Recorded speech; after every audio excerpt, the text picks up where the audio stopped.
Ravens flock, what is up? This is the week 5 preview show. We are live. Daniel Wilcox and Matt Trigger. This is We Bleed Purple podcast.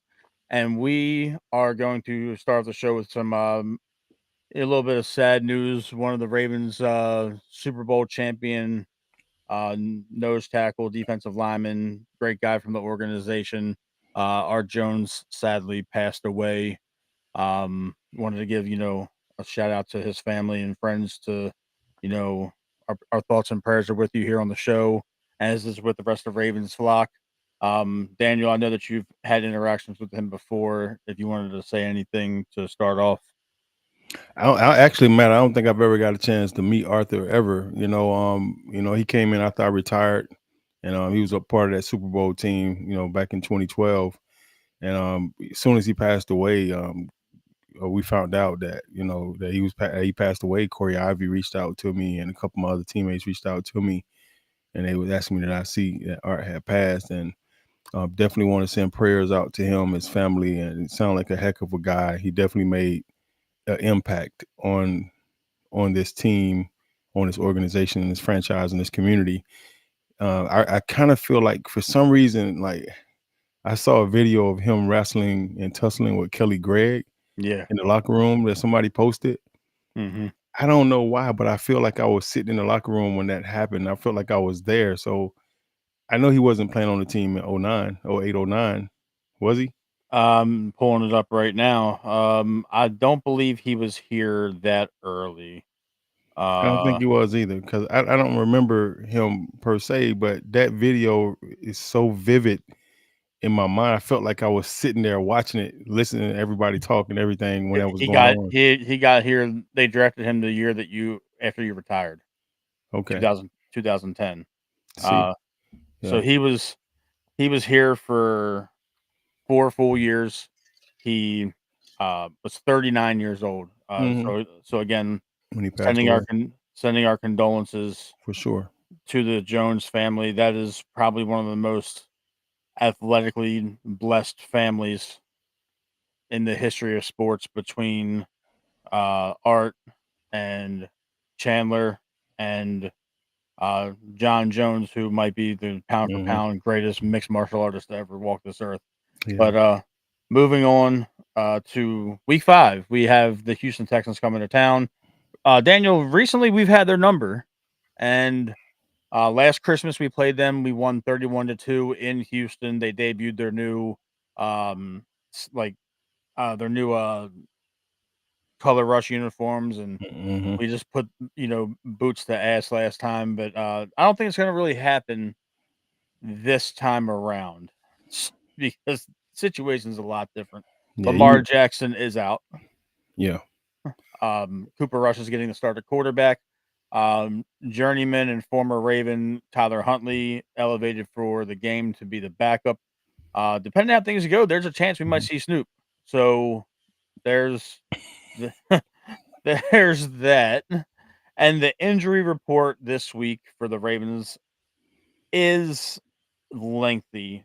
I have it in front of me. Chidobe Awuzie, the cornerback, he is out. Mhm. As is Marlon Humphrey. We just mentioned Lamar Jackson. Emory Jones is out. He's on the return to practice designation. Pat Ricard missing his 5th game of the year. Um, Mm. Roquan Smith is out. Ronnie Stanley, Devontae Walker, and Odafe Owe and Marlon Humphrey are all questionable, as is Nate Wiggins, a game time decision. Things are looking a little dicey, if you want to call it that. Right. Yeah, that's tough, man.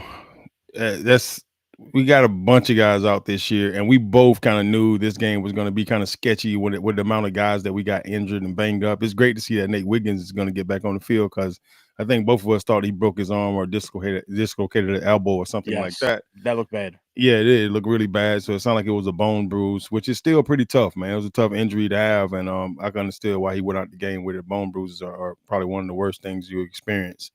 Um, at the same time, you know, this season has, I mean, it's been rough, man. This last week after losing that third game, it feel like everybody think the season is over.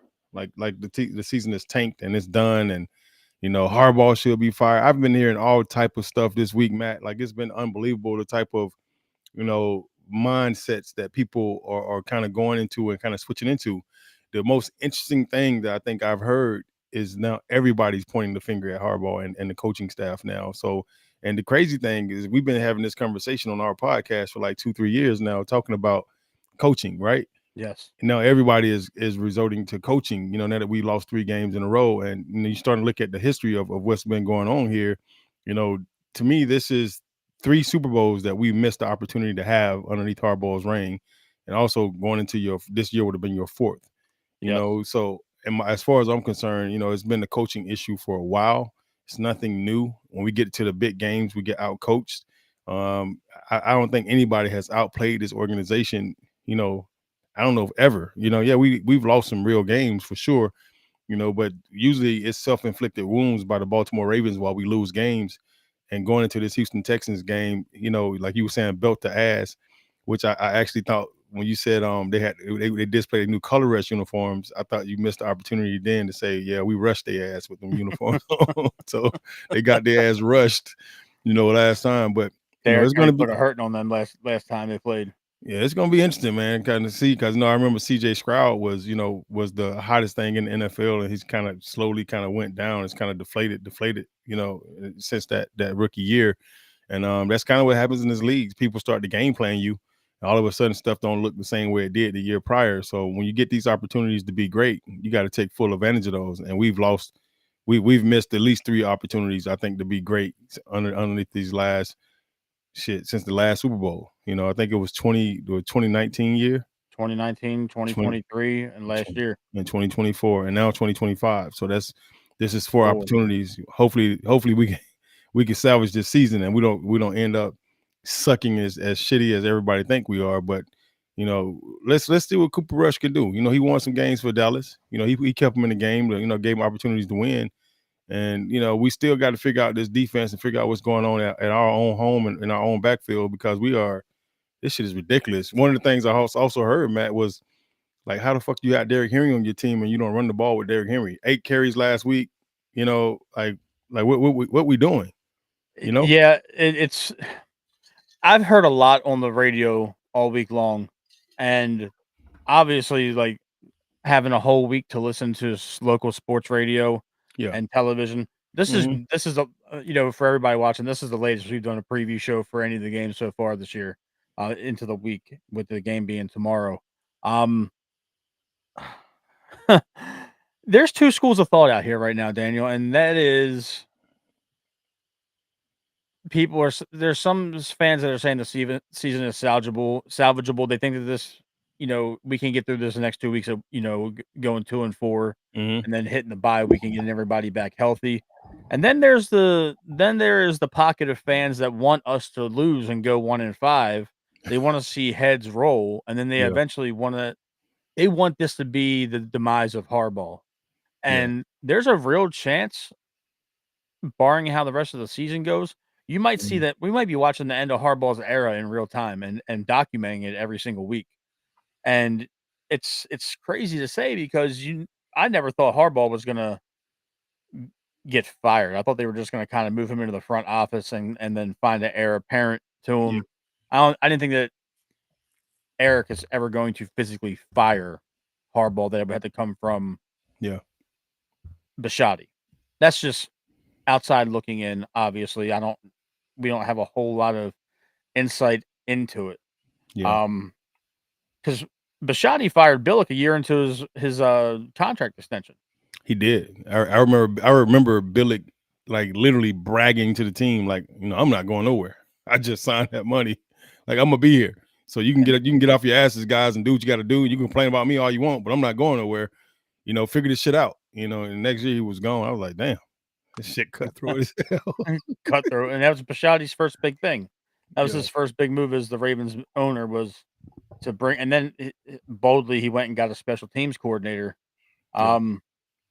I don't necessarily want us to fail in spectacular fashion. I do believe if we go 1-5, something's gonna happen in They're that gonna bye fire week. Zach Orr. Yeah, You've said that for the last 2 weeks though. yeah. I You said said that there's for I said that before the season started. If shit right. don't You pop off for him, the they getting rid of his ass. He gonna be the they're gonna scapegoat. they're gonna prop that up, and they already got the replacement defensive coordinator in house already. That's right. They didn't bring Pagano back You're for 100% for correct. for nothing. So if Zach or now let me ask you this because I've heard this on the radio too as a suggestion. Do you think it would fracture the locker room if they demoted Zach Orr and they bumped up Pagano but kept Orr on the staff? Do you think that would is a unrealistic scenario? Um, I don't know. I don't think I feel like there could be some tension in a locker room when somebody gets demoted that was the guy, and you come from being the guy to now being underneath somebody else that was underneath you. I think that definitely causes problems within the organization. I don't know if the players would be bothered by it as much as the coaching staff would be bothered by it because the staff themselves all got egos. All Yeah. these guys got egos. They're all men. A lot of them are type A personalities. You can't get to those roles, the defense coordinator roles, those head coaches roles without having, type A type personalities. You got to be able to lead men. So I think there may be some jealousy and some, some indecision in there. If it was to demote somebody and put somebody up, I think the best move is to kind of get that person out and then kind of move forward. The thing is, you're gonna have some other coaches that was like really for Zach, and then you may have some that wasn't for him at all. So Mhm. you just never know what happens. So I've seen it. It could definitely be a cancer. Through an organization. I've seen it happen. On coaching staffs myself, where one guy might not like another guy, and then he get a couple other guys. It's kind of like a Mean Girl clique, like the movie Mean Mhm. Girls. It's Mm. it's really weird, man. They start acting and talking behind each other's back, and when other guys talking, you kind of feel like weird because it's just not a good vibe. And if that's the situation, if that's what's going on right now with Zach and company, I think that's a problem all on its own. That could definitely be a reason why the defense isn't playing so well. Guys are not putting their best effort forward because they want to see them fail anyway. I don't know if any of that type of stuff is going on, but it easily could be. You know, that could be a thing that you just mentioned, but I think that there's something going on with the players Oh yeah. on the defense because a lot of the guys that are doing interviews with the media, Oh, essentially Marlon and I Kyle knew were you was going about to say Marlon. But no, they were going back and forth, Wilcox. You know I don't like Marlon like that. Bruh, Mar, hey, man, Mar bruh, you couldn't wait. When I I tell couldn't you, as wait. soon as, soon I as you waited said something 13 going minutes to on, mention that man. I no, waited man. 13. As soon as you said player, I think something going on with the player. Marlon, that shit, you didn't waste a damn But the second. thing is, Marlon a couple weeks ago in the media said that the Yeah, defense was immature, yeah. and then Hamilton came back and said that that's not the case. And But there's been Hamilton also said that the fans were spoiled. right, You and then know, he apologized he immediately after did. getting our asses He whooped did. by Kansas City. Yeah, they should be spoiled. Yeah, the fans We should should be spoiled here right. for You're greatness. Yeah, absolutely you're absolutely correct. the standard is So a standard, right? that we talked about the last show. Standard is the standard, absolutely. Yeah, yeah, Um, I just I find it hard to believe that there isn't some hostility in that locker room. This is arguably the worst defense the Ravens have had yeah. in the 2020s. Hmm. Um, their leader that wears the green dot, chucked the deuce, and he's going to be sitting there nursing a hamstring injury for the next couple of weeks. Said Mar- Chuck the Deuce. Marlon Humphrey, he's got a leg issue. Yeah, Kyle Hamilton had a groin injury, and he was back at practice already this week. He should play. If he does, it's gonna be obviously not at 100%, but yeah, he seems like he's the de facto leader on this defense now, Wilcox. And um, yeah, this can either be a season saving game, or this could be a start of something a little bit more dark and sinister for this organization. Because if you lose to the Texans, their defense is worse than ours right now. yeah, Um, or almost in almost every facet, we're close to the bottom ranking. Their offense is arguably worse than ours. yeah. This should be a game where Derrick Henry goes crazy, And this should be a game where some of these young guys get some confidence and get to the quarterback because they are not. They are absolutely not protecting CJ Stroud at all. Yeah. And that's a sad sight because CJ had a lot of promise early on, and it just doesn't look like it's working with that offensive line. Yeah, I think we need to look at Todd Monken too. You know, me personally, man, like I'm just not. You know, I've never, I can't say I've ever not and ever been his fan because when we was doing well, I was like, okay, one can call a good game. He did this good or whatever. And you look at our offensive stats over the years, and we've been, I mean, even before he came in, we was number one rushing offense in the league, with Right. Gus Edwards, And those guys, and Justice Hill, so yeah. we was already really good when he came in here. And then the next year we came in, the same thing, number one rushing offense, then, you know, um, you know, I can't put my finger on it, what he's doing. And I can't put my finger on the lack of game planning. And I can't I can remember being on offense in Baltimore for 5 seasons. Three of those seasons with Kyle Bowler, Steve McNair year, Flacco year. I can remember I had a different OC every single year. And I know we did not want to be the reason why we lost the games because our Mm. defense was so phenomenal. And one of the things that we did was we didn't try to turn the ball over. We tried to control the clock, and we knew if we ran the ball, could nobody stop us. We had an identity. If we just ran the ball, the pass plays will open up eventually, and Hmm. we'll be able to get some passes down the field and stuff like that. But we really had to focus on running the ball and controlling the clock and not getting turnovers. So when you got a defense that's really bad and they're struggling the way our defense is, the last thing I would want to do is put them back on the field as many times as they have in the last 4 weeks. And they're struggling, and you're watching them struggle as an offensive coordinator and saying, look, man, we got to keep our defense. I'll be like, we got to keep our defense off the field. We Mm. got to have long drives. We got to have 15 play drives. We got to be strategic. I got to be patient. I can't go out here and just try to throw the ball every down. Every time I do that shit, I'm putting them back on the field too quick.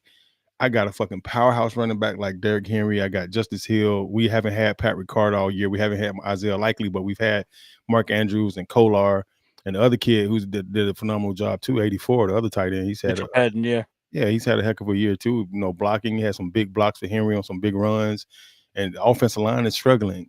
So you have to figure out how to control the clock, take over the game, and not let the defense have to be on the field all game long and week in and week out. That's what we're doing. We're putting it back on the field with 3 and outs, and we're not game planning well enough on offense to scheme against the teams that we're playing against to protect our defense at their lowest point.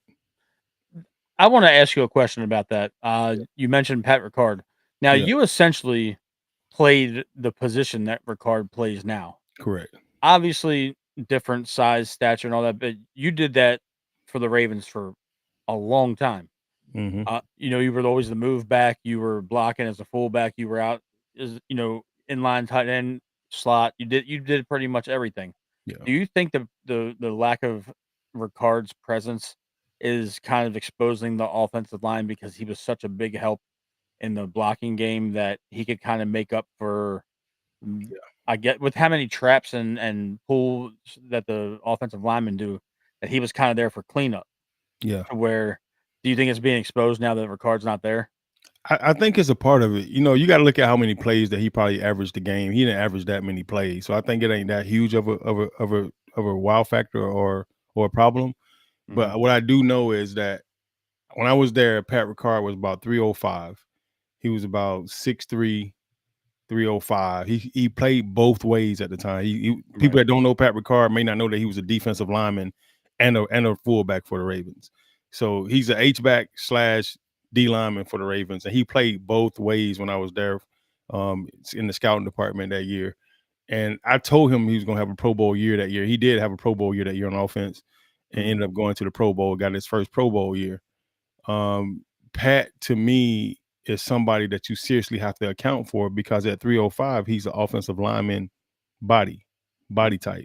You could possibly put him at right guard and he could probably pull and hit just as good as any guard you got in the league right He's now. probably a Pro Bowl guard. Right. So when you think about having him at the H-back spot, which I was only a 230-pound guy playing that position, the running back was bigger than me. Jamal Lewis was bigger than me at the time. I was at the end of the season, I'd be 225, 222. Jamal would be like 250, at the end of the season. Jamal played at 250. Yeah, it was somewhere around there. He was Wow.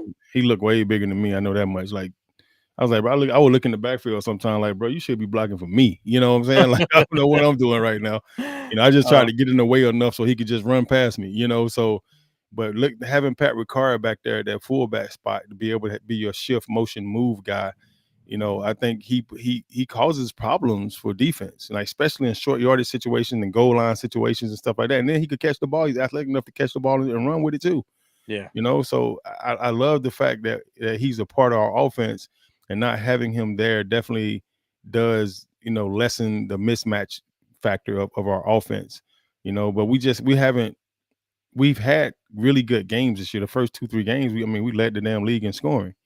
This Right. last week we kind of fell off a little bit, but with all the injuries that you have and just us not really game planning, and then people watching the film, from week 1, week 2, week 3, and getting a chance to scheme you and see what caused you problems, they just giving you an overload of what caused you problems. They watch Falele literally line up, put his arms out, miss guys, and then turn around and have his back to the field. He should be looking downfield. He's looking at the quarterback almost half the plays. They watch that. So they say, this guy, we got to take advantage of this guy. If we don't take advantage of this damn guy, you're losing your fucking job this week. Do you know that Pro Football Focus? Now the thing is, I am not a fan of statistics and analytics being in football. Yeah. It drives me crazy in baseball. Yeah. It's kind of tuned me out to the sport a tiny bit.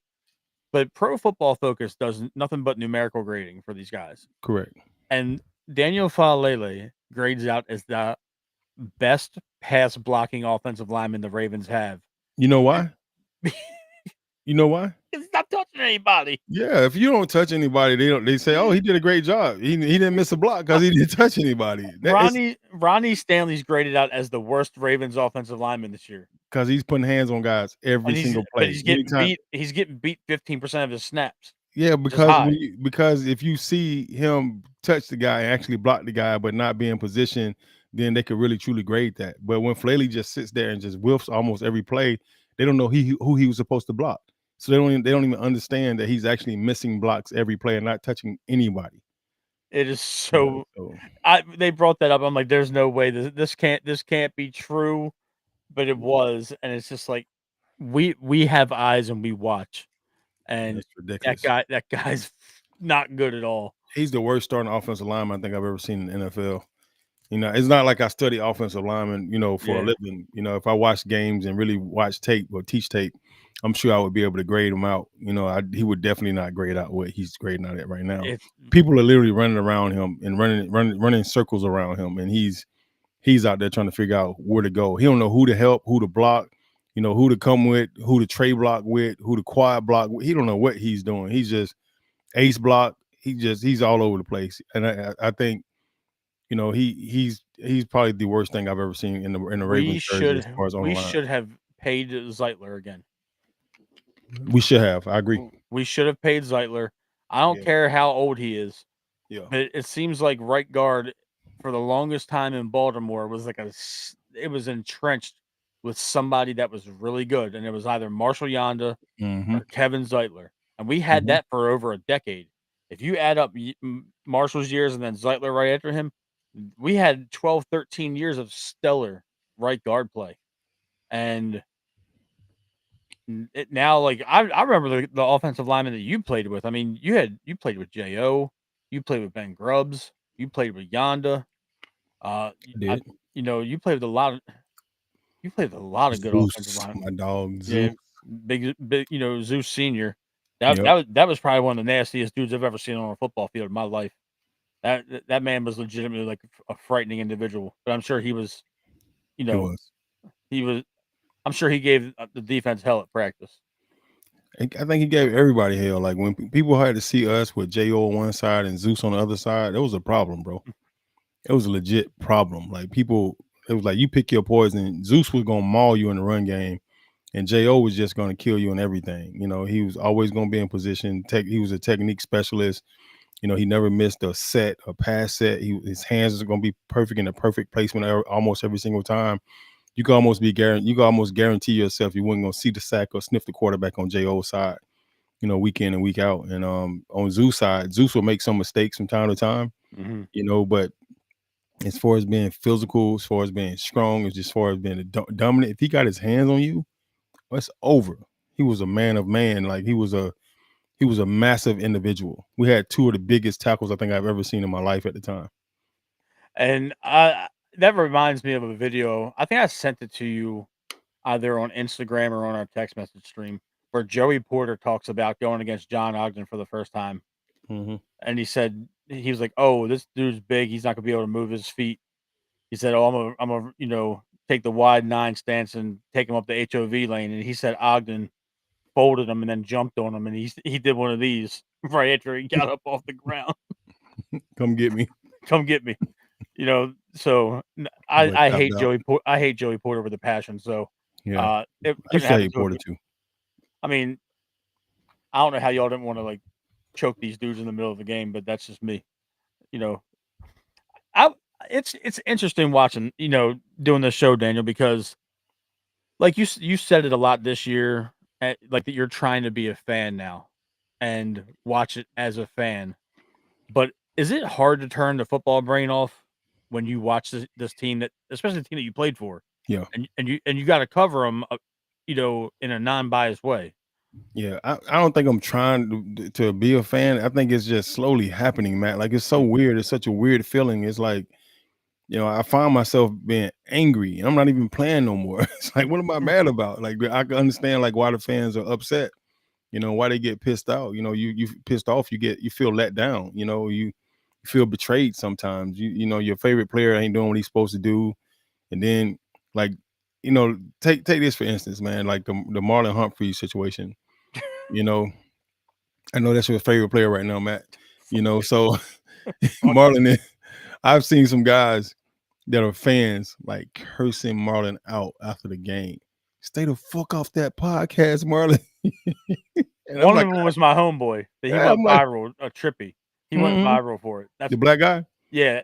I Yeah, I bro. played 7th grade football with him 20 some odd years ago. Hilarious, bro. When I say I'm hearing the fans say things to players that I've never heard fans say things to, like say talk to players that way. Like I never experienced that when I was in Baltimore. So to kind of experience it now, it's kind of crazy, bro. Like it's so weird to me that fans would interact with the players that way, but it's valid. Like I can remember Lamar telling Marlon to get the fucking camera out of his face before the Yeah. game on the plane and shit, like last year, the year before last, and that was Lamar trying to be focused. He's like, bro, that shit ain't focused. Like, get that shit out of my face, like, oh, I'm not doing that, So this has kind of been a consistent thing for him, but there's just a lack of focus and a lack of accountability for what's going on. Like I would be so busy trying to figure out how I can fix myself and make myself better for my teammate. Mhm. And the last thing I do, if I got burnt on a play, like if I got beat on a play really bad, I was so embarrassed. Like, and it usually happened against guys like James Harrison. Mhm. You go play against the Steelers and somehow you end up on James Harrison one-on-one. And you're like, freak.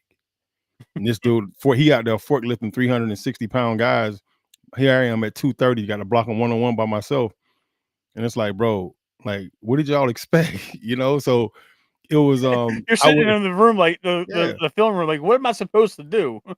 I would do my best to be a gnat, like Right. just really annoy him like the best I possibly can. Like I couldn't really block him the entire game or for an entire play, So what I would try to do was just try to annoy him. I would try to stay in front of him any kind of way I could, and he may push me back or whatever, but I'm still in front of him. No matter what he did, I try to stay around him or whatever. And occasionally he would get a sack, and I was like, fuck, like it's one of those things where you want to, you mad at yourself, but I'm embarrassed about that. And I remember being in film and the coach is going through the tape, and I'm like, oh shit, I know it was the third quarter. I know this play about to come. I'm thinking like Uh-huh.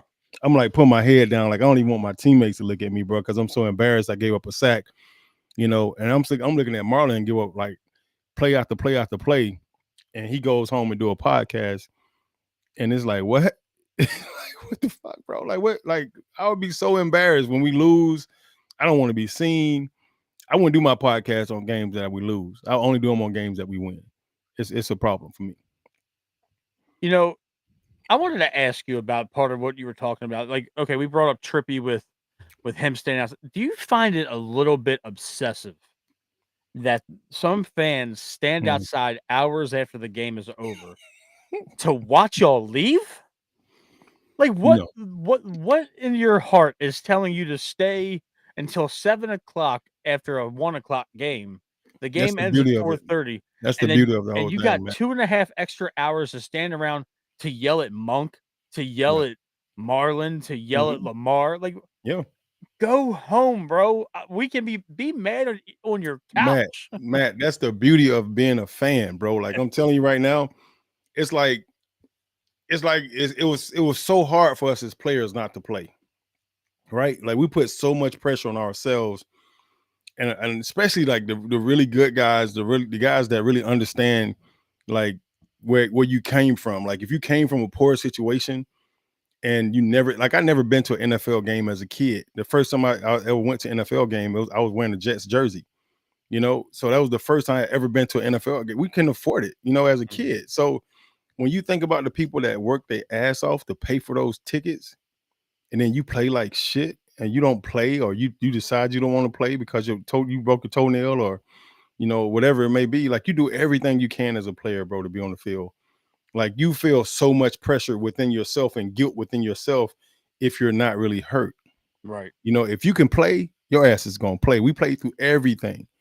We played through every concussion we've ever had. Like until they started doing the concussion rule, we never missed games because of concussions.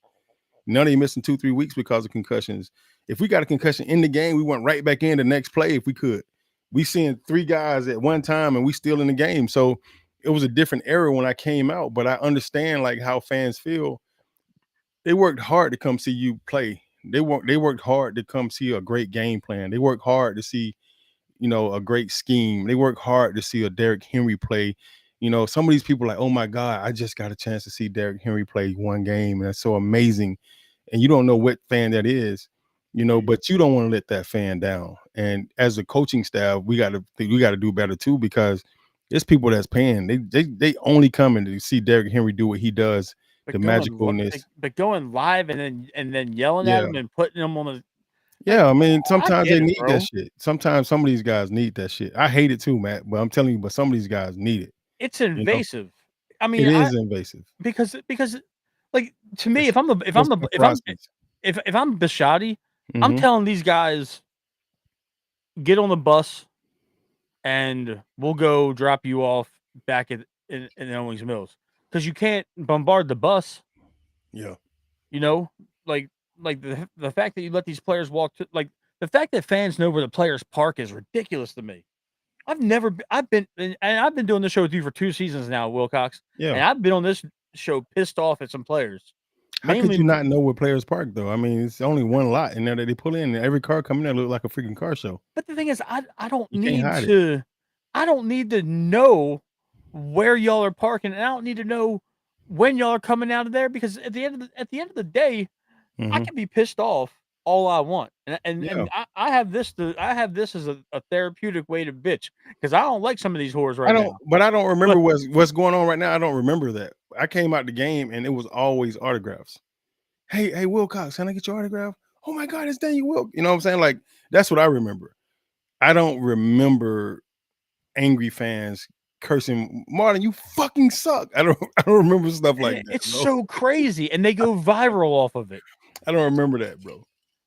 Like I've gone at players on social media before. I've tagged Marlon in some shit. Yeah. Don't be sitting there like after he went shirtless with the towel on his head. I was ready to lose my mind, bro. Yeah, And I then know. I remember you were ready to crash out. I was yeah, I I think I was think you turned into a YN that night. I can't say that. You can. I can't say it. You crashed I out, was man. mad You as was shit. upset, I dog. texted you. I said, "Look at this shit right here." I said, "Oh my god." He's sitting there in a fucking towel, and Yeah, we waited 3 more days to do the show. I yeah. was sitting on that and stewing for 3 days, but No, you yeah, was upset. You was I really I mad, man. was. Yeah, your face turned all red and everything. Like kind of like right now. Are you upset again, Matt? I'm laughing, man. This shit's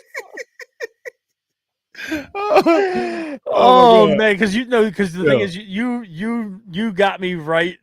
The minute you mentioned Marlon, Yeah. it was at the 13-minute mark of the night. You mentioned Marlon, and I was like, oh, I knew he was going to do it. I mean, it is I what it is, bro. yeah, look, I've come at you a couple of times, so I knew turnabout is always fair play on this show between you and I. So Yeah. The thing I think about more than anything when I see that stuff is it's a lack of leadership. The lack of leadership is apparent amongst our team right now because the leaders that we had when I was there wouldn't go for that shit. Like they would handle it inside the locker room. We wouldn't even have to make it to the coaching staff or the front office or anybody else. And right now everybody got something to say. So obviously there's a lack of leadership here in yeah, Baltimore that allowed it to get to that point where Marlon's doing what he's doing, and some of the other guys are doing what they're your doing. locker But rooms weren't going to go for that, but that was different men no, then. That was a totally I different can't show. go for that. No, who wasn't going for it, bro? It was crazy. So I want kind of circling back to the game. My boy Chris just commented. What's the chances? What's the odds of the Ravens getting the W with Cooper Rush? Now I will say this. We 50 talked about it. We talked about it earlier in the show. 50 50 50. Yeah, it really is. He's 9-5 as a starter though. Wilcox. Yeah, He 50 went 50. he went 9-5 with the Cowboys. He had Backing up. he had a much better defense with the Cowboys. Yeah, he I did. mean, I'm just saying. Yeah. That year I'm they was pretty damn good. I remember. they were. I think Dak missed majority of the year. I think he broke his ankle that year, but they had a hell of a defense. Hmm. This defense, this defense, the way it's looking right now, Wilcox, and I'm gonna spit it to you. I don't even got anything pulled up in front of me. The front seven tomorrow afternoon is going to be Brent Urban, Travis Jones, and CJ Okoye, and then you're going to have Odafe Owe and Kyle Van Noy at edge, and your starting inside linebackers are going to be Trenton Simpson and Teddy Buchanan. Whew, Calvin Noah is back. That sounds great. That sounds That's it. promising. It sounds promising. Yeah, That real hey, promising. when the oldest guy on your team comes back and you're excited, that's a Yeah, problem. that's That's a a real problem. problem. He, he's 34 in football years. That's like 50. You know, For real, 100%. and then in the secondary, you got a banged up Nate Wiggins, and Mm-hmm. Jair Alexander has to dress this week. Uh-oh. We are in trouble. They Tampa's just going to they be just our they just threw CP3. Jair Alexander to the trash can. It was so high on him when he came in. Lamar was super excited. Everybody was excited. Got cooked in week 1 and it hadn't been seen Yeah, I since. mean, yeah, man. That's that man on a missing person that he on the back of a milk carton right now.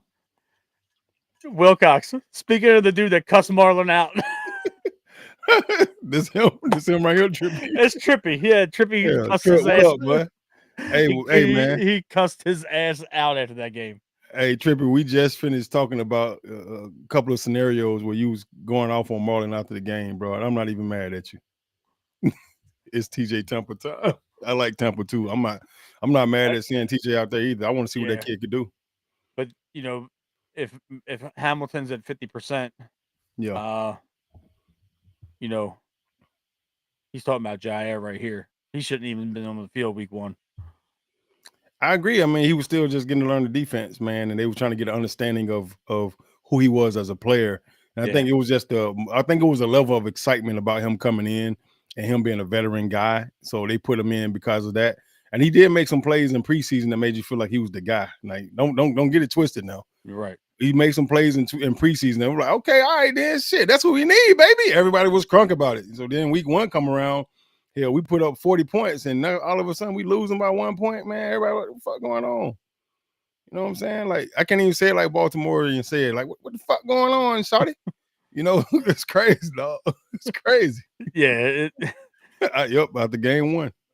So this is going to be, this is going to be a game where we're going to see TJ Tampa. We're going to see Keon Martin the entire game. Yeah. Ruben Lau. Martin is number 38, right? Yeah, he was the Yeah. one that was showing off in preseason. Yeah, he's had a heck of a preseason. He actually looked pretty decent last week too. He did. showed up a little bit too as well. So, I don't care who plays, bro. And it's always next man up, Matt. You're right. So I'm looking forward to see who's actually gonna get out there and actually want to make plays. Like just match my energy, bro. Like I'm gonna go out here and I'm gonna go dog ass hard every single play. Just match my energy. And I think that's what we're missing. I don't see our defense flying to the ball, everybody finishing on the ball. I don't see guys causing turnovers and trying to cause turnovers and wreaking havoc, guys getting after the quarterback's ass. I don't see none of that stuff, man. So it's just I don't know who we are defensively because I feel like that starts at the top with the DC, and he sets the tone for what the defense want to look like and how these guys going to play. And I just haven't seen us play at the level that the Ravens defense normally play at. I could talk about it all day, but at the end of the day, I would like to hear some of my teammates talk about it. That's why it was kind of good to have Gary Stills on the other day before the Yeah. Chiefs game to kind of hear him and see what he thought about it. But he knew we was going to get our ass whooped because the Ravens weren't playing the way that we should play. He called it, and He did. I'm actually kind of happy he wasn't on the post game because he'd probably Yeah. pissed me off. Yeah, well, I talked to him the next day. He called me the next day, like they went out after the game to celebrate and stuff, and he wasn't able to get back with us. So I couldn't blame him for not coming on the post show, but he'll be back. Oh, I'm Looking sure forward to it. I'm sure he will. We got the Rams next Yeah. week, so there's the opening right there. Yep. But Yeah, I know Trippy that just said too many missed tackles. He ain't lying, boy. Shit. he is not lying. Yeah, Trust me, if it happens again, he'll be out there letting them know. I don't blame him. Go ahead, Matt. What you was about to say? So I just wanted to kind of get around to the point of the show now where every week, we got some new commenters, new viewers. My boy Trippy, he's he first time comment. He watches all of our stuff though, and I've known Trippy a long time. Like I was saying earlier, 7th grade we met back in 2001. It's time to do the predictions, man. Who's your offensive player of the game? Who's your defensive player of the game? And what is the final score going to be? If it's up to me, the offensive player of the game is going to be Derrick Henry because he's going to hit his head on the fucking goal post every opportunity he get. I'm gonna give him the ball as much as I can. The dude he's always been proven to be better in the fourth quarter if you give him the ball on like by his 20th summer carry, he's already got 2 touchdowns. So to me, as far as I'm concerned, it need to be a heavy load of Derrick Henry this week on offense. They need to figure out a way to get him and Justice Hill involved more. And I would love to see 34 back on the field at some point. Keaton Mitchell. He will be active this week. It was announced today that he will be on the active roster. Man, if it was me, man, right now, I'll be switching my offense to the wing tee. I put freaking Justice Hill, Keaton Mitchell on the wings, Derrick Henry in the backfield at fullback, and Lamar at quarterback. And I would run a triple down option on your ass. And I have the tight ends in the game. Mark Andrews, Isaiah Likely is back, right? He's Likely's full swing now. Yes. Likely is full swing. Yep. I put one receiver in the game. Every time they fall asleep, I gotta go deep on their ass. I bomb their ass like Jim Kelly. So I'm telling you right now, I wing tee this thing on the National Football League just to see if they can figure it out. All the fake handoffs and the misdirection. Yeah. I mean, if I see Cooper Rush doing that shit, I know it's gonna be. I'm gonna text you and let you know. That's the wrong personnel, man. Wrong personnel. Definitely Lamar. Defensively, man, we need some help. Hell, I almost felt like I should have said we need some milk. Defensively, I don't know, bro. Like this defense has just been shook up. It's been so shook up, and yeah, I'm hoping 2 or 3 tomorrow too, Rico. But his defense has been so shook up. I don't know where to go. I'm going to say I need one of those guys up front to show up. I'm gonna say Kyle Van Noy is rested. His legs are energized. I'm gonna say he's well rested right now. I'm gonna say his legs are probably feeling really good. So I'm gonna say Kyle Van Noy, his first game back, will kind of set the tone for what this thing's supposed to look like since he's a savvy vet and he knows what it's supposed to look like to be great in the win, the Super Bowl, and all that type of stuff. So I'm gonna go with Van Noy. Hopefully he'll come back and make a huge comeback. As far as the score, I don't really see us scoring a whole bunch of points on offense. So I'm gonna go 28 on offense. I'm gonna say the Texans 21 because we haven't stopped anybody to get over 21 all freaking year. So 28-21 Ravens win. I'm gonna say Derrick Henry is my offensive guy, and I'm gonna say Kyle Van Noy is my defensive guy. All right, you up, Matt? Who you got? All right. I was iffy on this earlier in the week. I think it's going to be 27-17 Ravens. That's going to be my score. I'm going to stick to that. I Okay. was saying in my head earlier I said it was going to be 23-20. Okay. But I was kind of toying with that all week, but 27-17, I think we have a pretty good game. I don't think the Texans are going to move the ball against us very well. Um Man, Only thing that worries everybody has shit. it, but I don't think that it's going to be that bad. The only thing that worries me is that Nick Chubb loves to ruin the Ravens season, and he's their starting running back. Right. So You said 27-17? 27-17. Okay. And then look at Wilcox over there going old school, writing it down on his notepad. Hey, He's got I got to. That's the only way I keep track of it. yeah. I like the old school approach, man. That's very dad like of you. Thank you, sir. Thank you. Yeah, I'm a father of two. Thank you, Matt. yes, you are. I already know. Um, my offensive player of the game is going to be. I'm going to go with Keaton. Keaton. I'm picking Keaton. I think he has. Is he in the starting lineup? He's not. Oh, okay. Wishful thinking. Wishful thinking. I feel you. Hey, man. Wishful thinking. I think that he has some. Either it's a screen pass or a toss play. I think he gets loose and makes Harbaugh regret making him inactive for the first month of the year. I hope so. We You need know, that shit. We need a yeah. spark. And then I think defensively, this is a Mike Green game for me. I'm going to put faith in the young guy. Okay. Michael Mike Green Green. game. This is a Mike Green game right here. Has he done anything all year? No, but I think it's going to be their offensive tackles are worse than ours. Okay. So Okay. I'm hoping he can at least kind of bully Yeah, we need some one of them. fillets on the other side of the field. Shit, we need, I got to send it to you, and I don't yeah, have the clip to post. But last week, yeah. the Texans when they snapped the ball with C.J. Stroud in shotgun, their right guard, their center, their left guard, and their left tackle all blocked the nose tackle. Left the tight end out on an island with the edge rusher, and two guys came free and destroyed Stroud. And then another situation against the Titans last week, the center didn't even pick up his head, and Jeffrey Simmons did a swim move over him and sacked him before he could even turn around and hand the ball off. So I'm hoping that that's the case where we get that offensive line. Trippy, that's a you think the Ravens are going to hit 30 again this week? Okay, I respect it. No. That would be a great. A lot of people forget though. Green's on his fifth game now after tomorrow. That's his fifth game in the NFL. Really his first game. Like if you're Yeah, gonna count the preseason, it's yeah. it's really like, if He this all played all the preseason. He played every preseason game. you're right. You're right.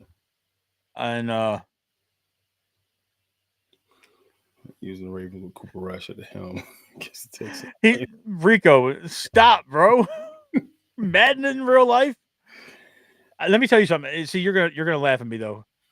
I'm a gamer. That's one of my other hobbies. I'm a huge gamer. I have not played Madden since the Chiefs game. I've been so pissed off all week. Do you still got Marlon in your starting lineup? I traded his ass. Damn, man, you dog, you hell, bro. I traded his ass to the Miami Dolphins. Is Marlon married? I think so. He got kids? I'm not sure if he does. He is a kid his goddamn self. Well, sometimes that's a good father though. So it depends. He trusts Todd. Trippy trusts Todd. He's talking about Todd Heat. He's gotta be. He's gotta be, dog. Hey, Todd Heap, he probably could dial up some better offense than Monken at this point. 100%, bro. I don't know what's going on. I just don't know what we're doing, man. It don't make sense. Can you imagine Todd Heap's voice in the headset calling plays? I could. Heap will probably be a heck of a coach. Probably. The way he's wound up, yeah, he'd be a fantastic offensive coach. Yeah. It's interesting, man, to kind of see where we're gonna head this week. I really don't know what we're gonna look like. And to kind of see the entire world kind of give up on the Ravens, in 1 week, it's kind of shocking. It really is. It's kind of shocking because this organization have been so good for so long. Yeah. And I think that's what Hamilton was trying to say, that our fans are spoiled, and when you get spoiled and things don't go the way you're supposed to go, you're gonna have one of these seasons like every 5 to 10 years or whatever where everybody gets hurt. And this is one of those seasons look like we may have. I hope it's not that. I Right. could take these small injuries early on, but long we get everybody back and we continue to play. We already lost Matt Buke for the year. We lost Washington for the year before the season started. Like missing that kid was balling last year, man. I thought he was gonna come back and be our starting safety. And, then we got Malachi Starks and all that stuff, and then the kid gets hurt and he don't play all year at all. People don't forgot about the kid already. Yeah. So he was a playmaker for us last year at the end of the season. So Our Darius was like a crash dummy out there. He was just hitting anything moving. he was causing fumbles and everything. So kid had a heck of a last 4 or 5 games last year. I Was think looking he forward knocked to Joe him Miss coming I back. think he knocked Joe Mixon out on Christmas last year. Yeah, I Yeah. think he did too. Yeah. Yeah. I know this defense is really struggling right now. Our offense is really struggling right now, which is hard to say because the first 3 games we were leading the league in scoring, and the defense was leading the league in giving up points. So we have to figure out some things within the organization. And I think it all starts with coaching and just putting together the correct game plans and just thinking this thing through and how you can keep your defense off the field and keep your offense on the field longer. Right. And I think that'll help you out a lot. If teams are not on the field, they can't score points on you, you That's know. true. That's very So true. That's a very true statement. yeah. You know, I think we can bounce back and win this. Yeah. Um, I at that point at 2-3, the world's not ending, Yeah. and it'll give us a little bit of confidence going in there. Yeah. Um, before we wrap the show, I wanted to bring up that people were calling into 105.7 The Fan this week, and they were suggesting that Eric DaCosta go get Joe Flacco. No. No. That's your guy, though.